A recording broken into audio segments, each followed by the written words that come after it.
guys, and welcome back to World War II Solitaire board game channel. Today we're gonna take a look at another D-Day Dice 2nd edition expansion. We're gonna take a look at my favorite expansion, Way to Hell. So some people might think, okay, so I'm gonna wanna get one expansion at least to start with, and then I'm gonna tell you that this is the one I recommend to start with. It's a really good one. It has a lot of content. You have 5 new battle maps, you have 5 new modules, and there's just so much stuff to it. So anyway, I'm gonna go through the modules one by one, all 5 modules, and show you what they do and how they work. I've also done a playthrough video of the Way to Hell module, which is the main module. So if you want to see that, you can just look in the playlist of this video. Alright, let's get to it.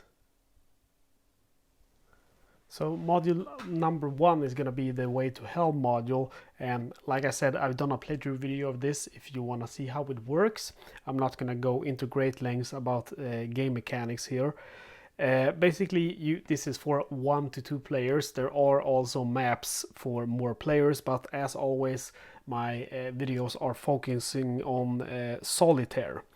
So anyway, you get this great map, which you will add to your battle map. For example, let's say that you played this battle map, you just put them together to have a bigger map.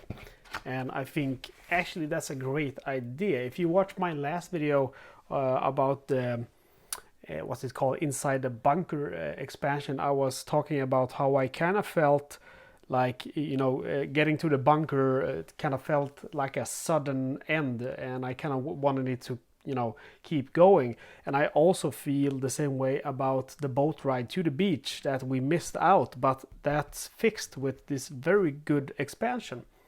So anyway, you choose your army, and then you will get a nice Higgins boat according to your nation's color. You will have also a naval specialist. For some reason there aren't any Norwegian one. I don't know why. I don't know, maybe I just didn't get it, or they missed printing that one. But of course you could, if you want to play as the Norwegians, you could just go ahead and choose another specialist, and these are going to be active from the start as you go with your Higgins boat, and they are different depending on which nation you play as.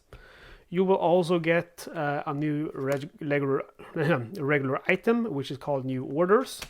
You get 2 new awards with this module, which is the War Campaign Star and the War Service Medal. You get 3 new vehicles, the amphibious truck, scout car and tank destroyer, and 1 new ranking specialist, 1 unique specialist. The drill sergeant, which is really awesome if you want to play an easier game. Your specialist costs 1 less star to rally. Really good specialist, and he costs only 3 stars, and he's not unique. And the quartermaster items cost 2 less item points to find for all units. So that's also a pretty decent one, but I'm gonna say that the drill sergeant is probably, for me, the best specialist I've seen this far.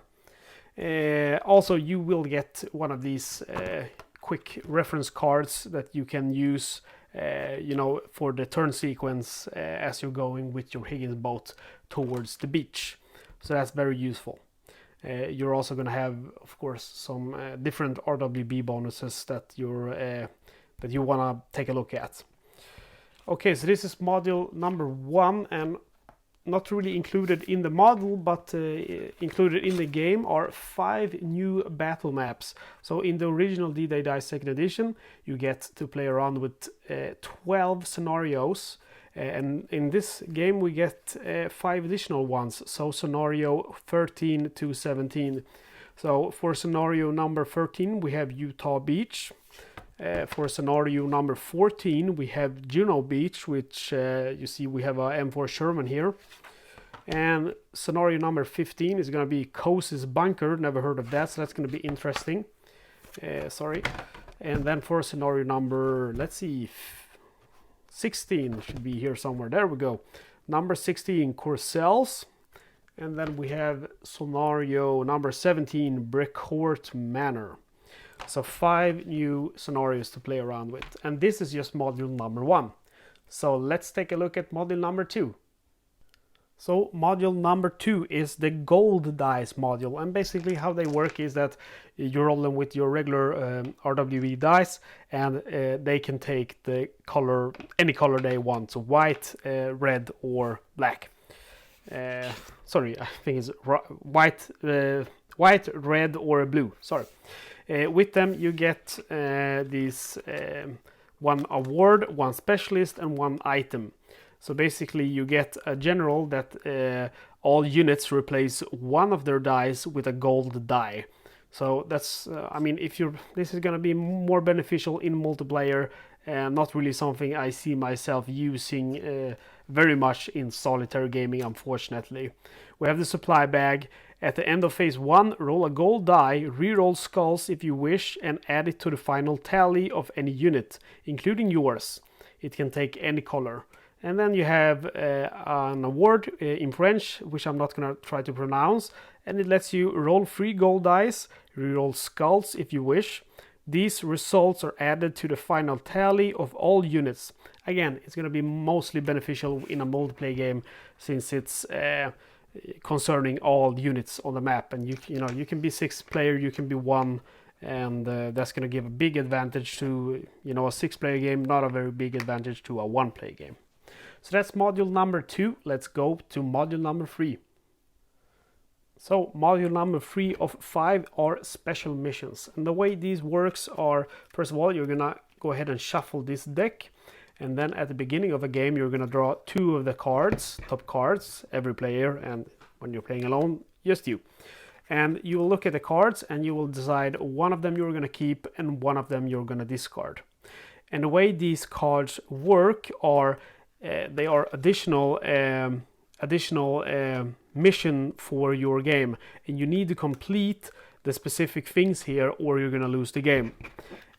Let's see if I can find an easy one. For example, this one, you would be required to recruit a war hero and sacrifice him together with battle cry RWB and sacrifice 3 stars, and you'd have to do that all at once to complete this special mission. And if you can't complete it before the game is over, you lost the game. If you manage to complete that special mission, you will get to draw 1 random award and 1 random field promotion. For example, this field promotion would give you 10 soldiers and rally any 1 available, unavailable, or lost specialist for free. So the field promotions are quite nice. However, I think most of these are quite hard to accomplish. Like, for example, this one, you need to General Dwight Eisenhower's challenge. You need to sacrifice 2 awards. So some of them are easier than other, some of them are harder. But anyway, we saw one there with just lose 18 soldiers. That's not too bad. That could be worth it. So again, I think for me personally, I gotta say, when playing D-Day Dice Second Edition, sometimes I can feel that there are enough things to keep track of. I mean, you might have rallied the scout, you gotta keep track of adding 1 wrench to your final tally. There's all this stuff. The special mission, I kind of feel like that's just one more thing, and it kind of feels unnecessary. I don't know, I played it with it a few times, and can be a nice addition maybe if you played, this game so much that you've grown bored of it. Might be a cool thing to introduce just to, mix the game up a little bit, but otherwise, it's not something I'm going to use very often. And that's module number 3 of 4. Let's go to module number, that's module number 3 of 5. Let's go to module number 4. So this is module number 4, War Heroes, and this one is really good. This is something I always play with. Basically what these are, they are specialists with, from specialists that already exist in the main game, like you have the corporal, the medic, the minesweeper, the scout, and so on. And you replace the specialists which you have in the standard game with these guys. And the way it works is most of them are a little bit more expensive, like the medic costs 4 stars, Jimmy Kanaya, and I think in the standard game the medic costs 3 stars. And the way they work is they are a little bit better than the standard specialists, so they can make the game a little bit easier. And I think actually the game can be quite hard, some of the scenarios on when you're playing solitaire, so they are a welcomed addition for me anyway. Another cool thing with these specialists are that they're all named, and for example you have the war correspondent and the combat photographer, and you have them named Robert Capa, and this guy was an actual you could call him a war hero, I guess. He was an actual combat photographer, and he's actually the guy who took I think all of the photos on D-Day on Omaha Beach. And this guy, he took photos in the Spanish War, in World War II, maybe even the Korean War, and then he died in Vietnam when he was documenting the war between the French and the Vietnamese. He stepped on a landmine. He's written a really good book I recommend, which also very rich with photos from that he's taken. Anyway, I'm getting off track here. This is a lovely little module, and the way it works is you pay the stars, and you also lose one soldier on your resource card to rally the specialist. Also, you will you don't have to replace your specialist in the standard game. You can play with these side by side and decide if you want to rally a war hero or if you want to rally an ordinary specialist. Another really cool thing with this module is that they actually did a companion book for this module featuring all of these war heroes. There's a total of 25 of them, and they're all real-life war heroes from World War II. And the companion book has information on all of these 25 war heroes, but unfortunately they couldn't print that book and send it with the expansion, but you can still download it online, and there's a link in the manual of the game. And that companion book is a really nice touch to the game, and I think that the whole module together with the companion book adds a really cool kind of feeling of realism and authenticity to the game. I think that's called authenticity in English, to the game. So it's one of my favorite modules for D-Day Dice 2nd edition. And that leads us to module number 5, which is the last module of this expansion. Let's take a look.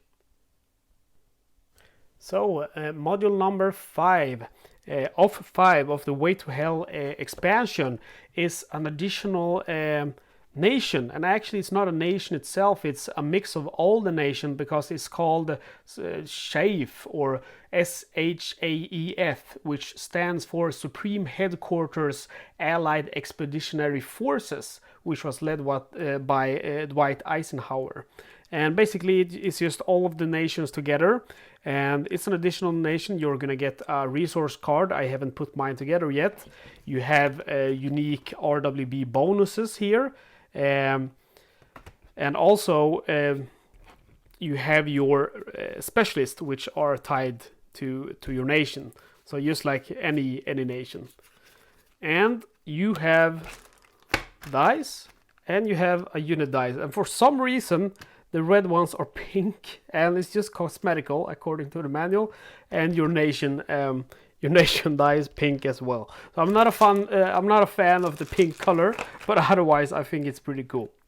So that's the last module. Not I think it's kind of cool just playing around with these different nations. It's not something I use very often. I usually go with the US troops because I've learned all of their RWB bonuses by mind. But I've read some guy, a friend of mine on Boardgame Geek forums, Matthew. I know he uses, every time he's playing, he's rolling a die to randomly decide which nation he's going to use. So that's kind of a cool way to do it if you want to make things a little bit more random, and that's going to mix things up, not feeling like you're playing the same thing over and over again. So anyway, guys, that's it. D-Day Dice 2nd edition Way to Hell expansion. I gotta say again, it's my favorite expansion. If you just want to get one expansion, you should get Way to Hell. Okay, guys, as always, thank you for watching. Please subscribe. See you next time.